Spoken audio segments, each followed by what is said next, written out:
Mangibingelele. Idolofia leli. Uma kuukuthi unenkinga yokuthi imizwa yakho ayisebenzi kahle, nenduku ayivuki kahle, especially imizwa. Ngoba lento le iklina kakhulu imithambo yegazi. Uyayithatha lento le idolofia, uyithathe ususe lameva lawa wasusu uyiwashe ibe clean. Bese uyayisika, uyisike uyifake kwi-container.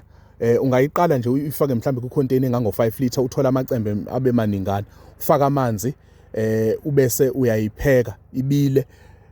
Mase seyibilile yaqeda ukubila, thatha ke emanzini angango-5 liter, thatha into izipuni ezu6 ezigcwele zikashukela o-brown, ubese uyagoqoza. Then lento uzolokana uyiphuze ekseni in an empty stomach ungakadli. Lokho kuzokusiza ukuthi imizwa yakho ivuke, ne-blood flow yakho ikwazi ukuthi ibe right. Ungalokwane uba ne-blockage emthanjeni yakho, imithambo yonke yakho yegazi ikwazi ukuthi iflowe kahle igazi, ube right, uphile. Masiphileni ke bantwana bekhehla, makube kuhle, makube mhlophe, makukhanye kwezihlabathi zolwandle.